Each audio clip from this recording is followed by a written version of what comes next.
She as wasn't possible. prepared to just allow Tyler Perry to have his moment on his big night, Angela. She No, had to steal the limelight from well, him. she was there with him, holding him tight and pretending they were best friends ever known. And if you look right at the end when he moves away, he doesn't look at her.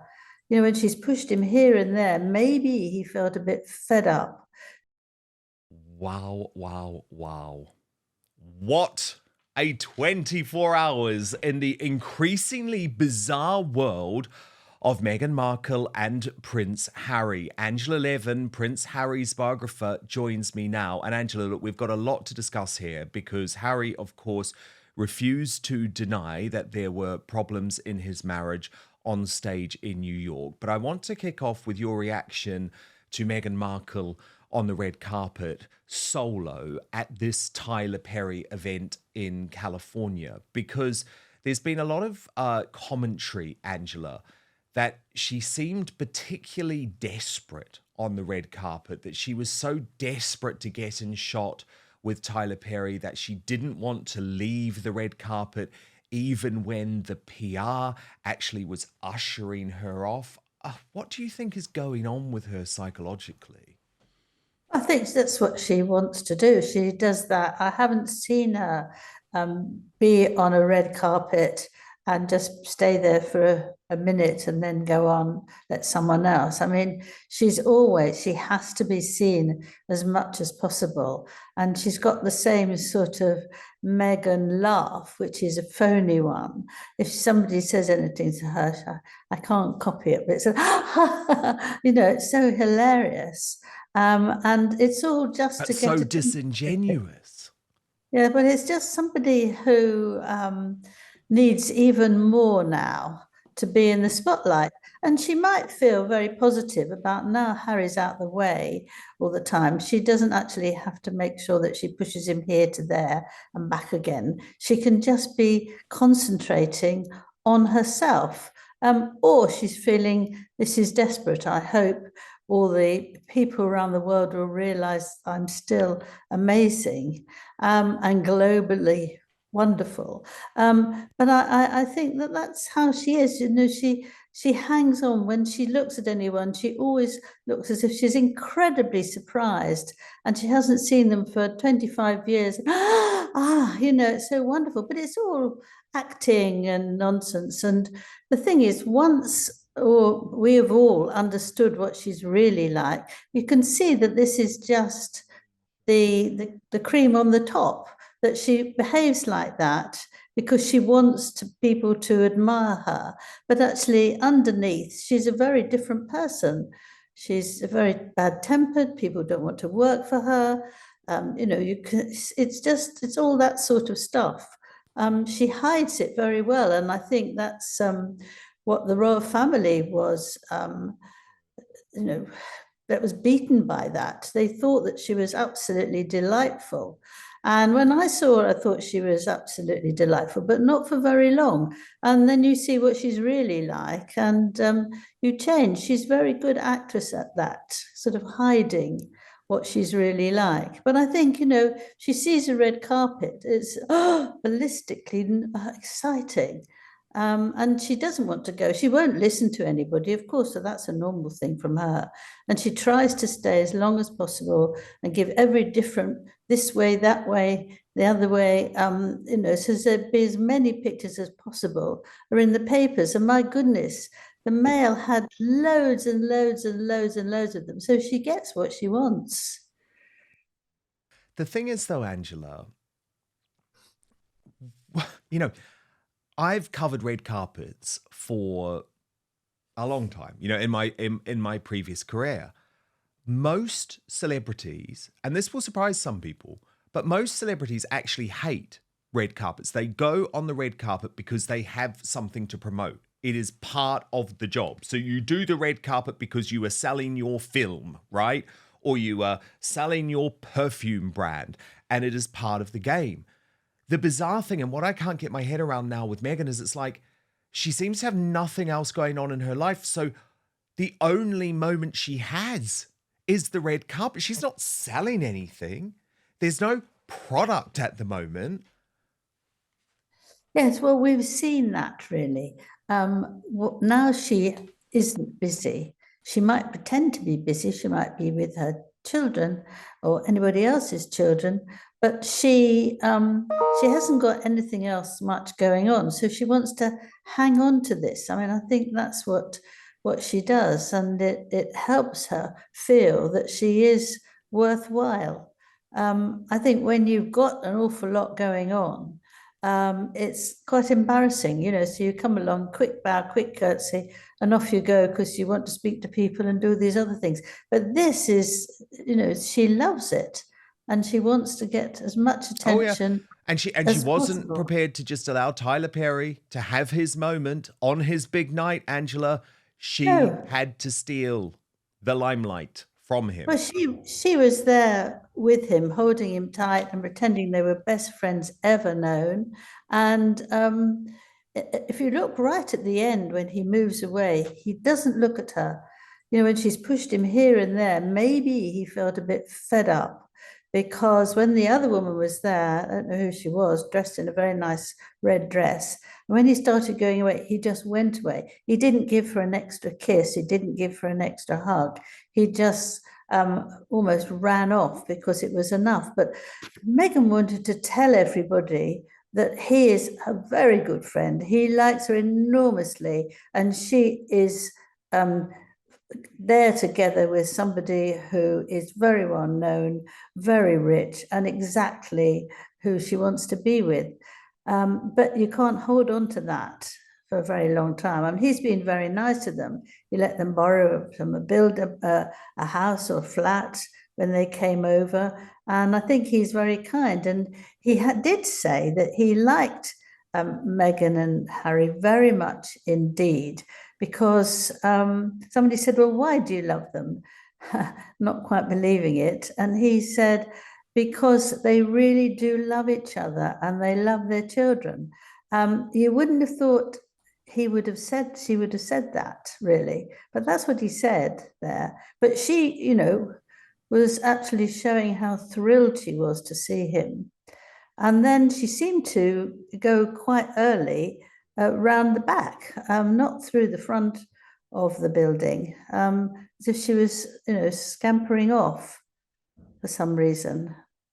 I don't know, maybe she just popped in for another, you know, half hour, Yeah. got the pictures, and then scrambled away. Well, it was all about the pictures, Angela. Let's just look at those ones that I was just showing while you were chatting there, because this is such an awkward sequence. You can see the PR thinking, God, when is she going to get off?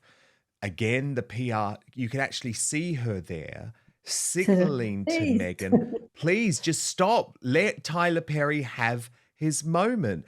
And then eventually she's dragged away. But this official one, you see her literally looking away and just not wanting to let go of him. So it's so embarrassing because this is not a woman who should feel like she gets her personal worth out of Yeah, hijacking other people's red carpets. It's just totally yeah, but bizarre, she especially doesn't. given she claims she doesn't want to be photographed day to day. Yes, she wants it done by photographers who she agrees to come. But I think I think it sort of goes off her skin. You know, some people are very embarrassed and feel awkward, but I think she doesn't, because the main thing is that she's in the middle on the red carpet, smiling and showing she's still there. And I think this is a very difficult time to do that because they're both very separated from each other. But she's got to keep up how amazing she is. So that's what she's doing. It's acting. Now, look, Angela, as we saw in those photos earlier, at virtually the same moment that Meghan was heading to the Paley Centre for this Tyler Perry event, which I have to remind everyone Prince Harry should have been at, given that he is on the committee that decided to give Tyler Perry the award, Prince Harry actually decided to go to New York for the New York Times sit-down interview with Aaron Ross Sorkin, who is a big name in financial media. Officially, this was to promote Spare, which is bizarre given they didn't speak about Spare at all on stage. And given that he's claimed that he isn't doing any promotion for the paperback version of Spare. So in reality, what this seemed to me like is it was an excuse to get away from having to be seen at the Paley Centre Honours on the red carpet with Meghan. But he could say, well, I'm not snubbing Tyler Perry, am I? Because I've got this really important interview in New York that I have to be at. But the interview itself, Angela, was incredibly awkward in a whole load of ways. Harry was particularly difficult with this interviewer. But there's a couple of key moments I want to show you. And I think probably the most significant is he had an opportunity here to finally put to rest the speculation about the trouble, let's say the trouble in the marriage, because he tries to say, oh, it's all about people are saying we're going to get divorced. Well, no, we're not actually. What we've said is that the marriage is very unhappy, very strained, but actually you're sort of stuck together for a whole load of reasons. But I just want to, let's watch this together, Angela, and then I'll get you to respond off the back. And I was looking even as we were in the race coming up to this day, I Googled News You, and there were people who are fascinated by everything you're doing all the time. They're fascinated by Meghan is in California right now, and you're here, and there's articles left and right about, why are you doing independent events? Why aren't you doing them together? Because you invited me. You should have known. This is true. You should have known that was going to happen. But do you know, is that normal for you? That the second there's an article that says she's in California, you're in New York, they say, well, what is happening with these two, right? So is that a good thing for you in a way that there's so much interest in you? No, there's definitely not a good thing. Because apparently we've bought or moved house maybe 10, 12 times. We've apparently divorced maybe 10, 12 times as well. So it's just like, what? So yeah, it's hard to keep up with, but that's why you just sort of ignore it. The people I feel most sorry about are the trolls who their hopes are just built and built and built, and it's like yes, and then it doesn't happen. Right. So I feel sorry for them. Genuinely, I do. I mean that. But yes, I have no doubt that everything that we've spoken about today in the last, the clock's on zero, 25 minutes.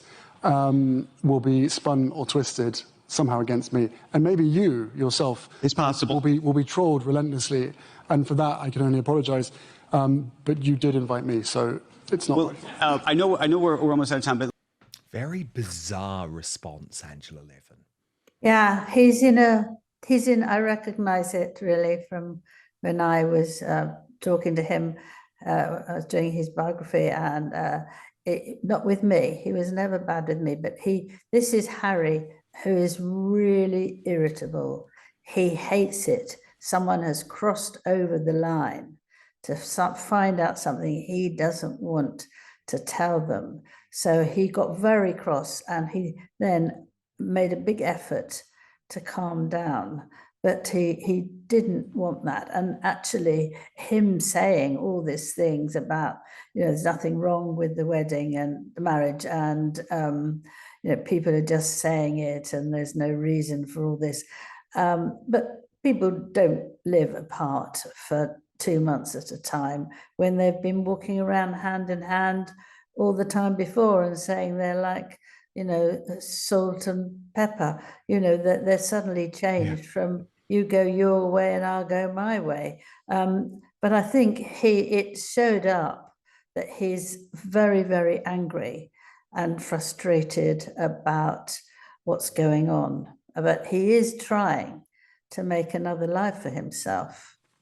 Yeah, but he did feel so angry throughout. And it was a very confused and delusional interview, Angela. I'm going to be honest about it. It was filled with lies. Again, now I don't know if he believes these lies, if he's literally surrounded by so many yes men for so long that he's just lost a sense of actually what is true. But if so, that's still on him, because one of the jobs of a member of a royal family is to make sure that you actually do stay in touch with reality. It's really important. And I think one of the most shocking bits is how he justifies the fact that he is really trying to muzzle the media, muzzle the British press, because he doesn't like the fact that they criticised him. He hides behind a whole load of reasons as to why he's doing it. But he's so confused, Angela, because at one point he was saying, Oh, but I know my mother wouldn't want me to do this. She wouldn't want me to be angry. She wouldn't want me to be living this life. And it's like, why are you? And this section of the interview I want to show you now, Angela, is when he really struggles to justify why he is on this deranged campaign of lawfare, which, let's be honest, even his wife, Meghan Markle, has told him is not healthy. Watch this. But first, you know how often I talk about the need for free speech to be protected online, but I've been thinking of the need for personal protection from snoopers, bad actors, and hackers. Great news is I found the fail-safe solution, a VPN, which is a life changer when it comes to providing entertainment and information as well as security. Okay, let me introduce you to Surfshark. This is an incredible and easy to use service that encrypts all your internet traffic, meaning your online activities stays safe so you can shop, stream, browse, and conduct your banking online in complete privacy.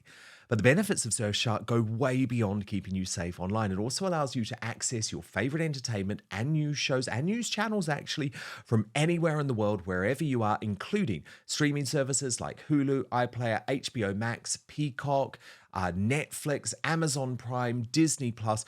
Within seconds, you can be watching as if you're in another country. If you're traveling for work or on holiday too, this is really, really helpful because it means you can still watch your favorite sports content as if you're at home. Surfshark is also an insurance policy against creeping censorship in many countries like France, which has blocked Rumble, for example. So Surfshark allows you essentially to watch anything, anytime, anywhere. This is true freedom. A VPN is also incredible because it can save you money. You know, there are certain websites, I didn't know this actually until recently, that change their prices depending on which country you're buying from. But with Surfshark, you can change your country in order to get the best deal. It's amazing. Surfshark also allows unlimited devices, and your entire household can stay safe with just one subscription.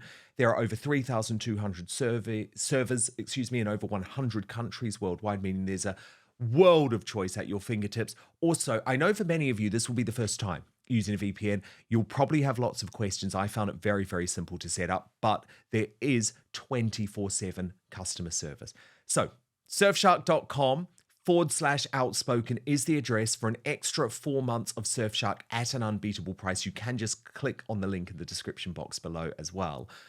What's more, Surfshark's so confident that they're the best VPN in the world that you can give it a try, but if you're not totally satisfied, in 30 days you can get your money back. So go to www.surfshark.com/outspoken for an extra 4 months of Surfshark at an unbeatable price. But now, back to the show. Everything. So you're talking about social media amplifies all of that stuff as well. So even though the Sun newspaper has now less than 1 million readers, it doesn't take much to amplify a story that you probably should or could perhaps push to the side or ignore. So your wife, Meghan, came here, we spoke in 2021. And one of the things that she said was... Did you have this carpet? I don't know if we had this carpet. This is good carpet. See, things I think we've upgraded. We might have upgraded on the carpet. That's good. But one of the things that she said was she thought there should be a cigarette warning on social media then. And then since then, the Surgeon General has effectively come out and said the same thing. Do you think there should be some kind of shift in terms of how we deal with social media writ large? Well, I think we've quite a few people, including the Surgeon General, have called it a public safety issue, public health issue. And, I guess, are we allowed crowd participation? Yeah. Can I ask a question to those of you, bearing in mind I'm in a room here full of leaders of which I respect and admire.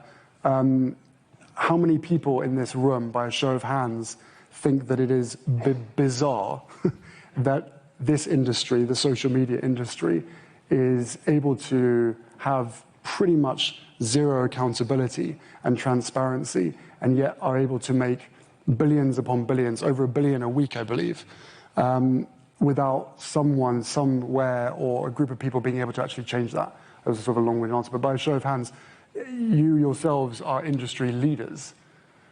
And yet here we are talking about an industry that is making billions off of all of us, and yet there's no transparency and no accountability. So by raise of hands, who thinks that they should be held accountable and there should be transparency for the social media industry? That's wonderful. Phew. Almost everybody. Almost So here's the thing. Clearly very popular, and yet doesn't happen. It doesn't happen, and one needs to question why. You know, I'm not here to give, I'm an immigrant. I am by no means here telling anyone what they should do. That's exactly what he's doing, though, Angela.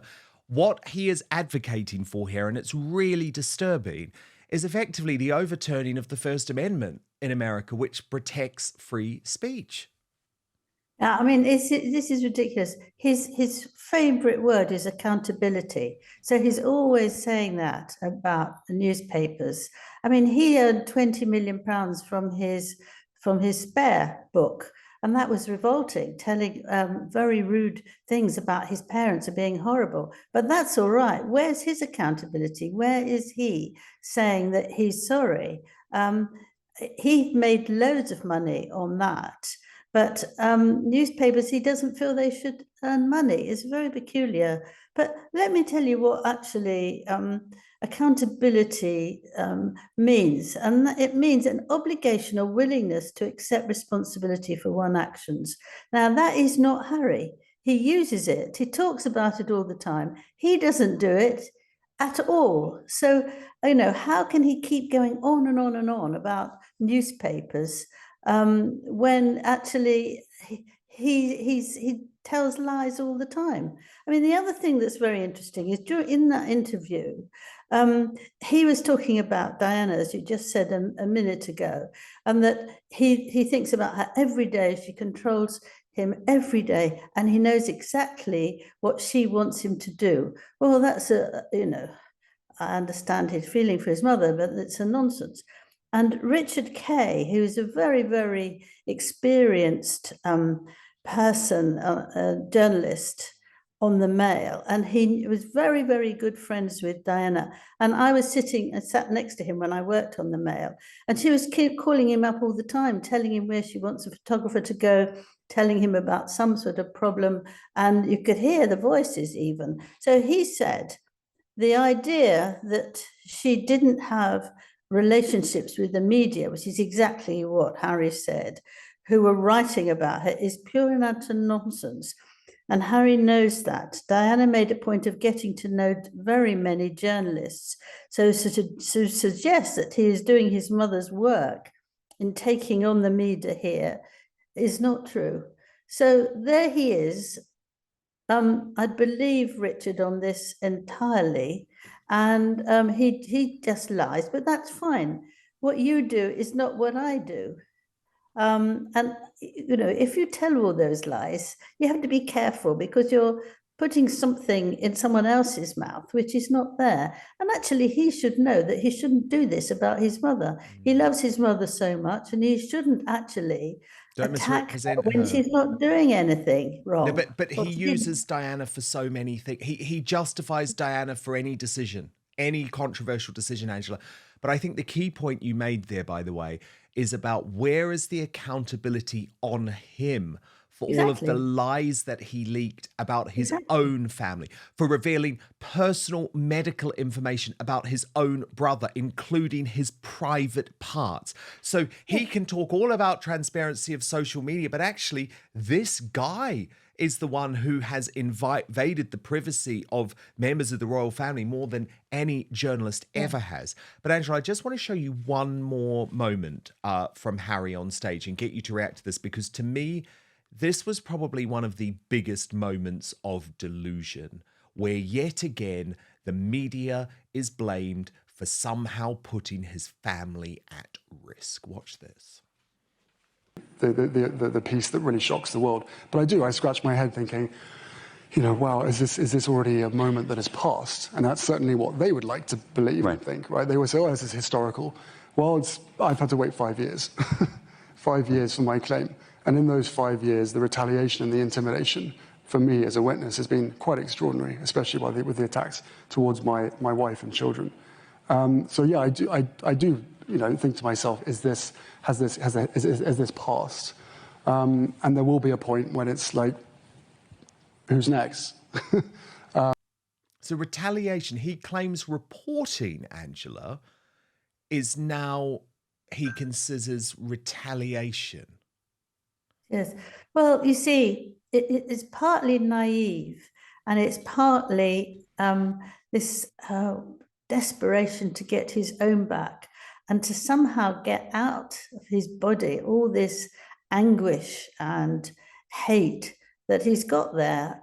It's a big shame because, if he could leave all that and just forget about it and have more of an ordinary life where he's not trying to break down something or do something that is impossible. He says, the court, which he's going back to yet again to try and get more money for phone hacking.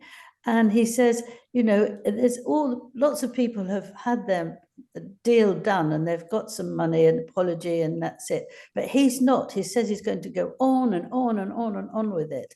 And because he is the only person, this is exactly what he said. I am the only person who can handle it. Well, that's nonsense.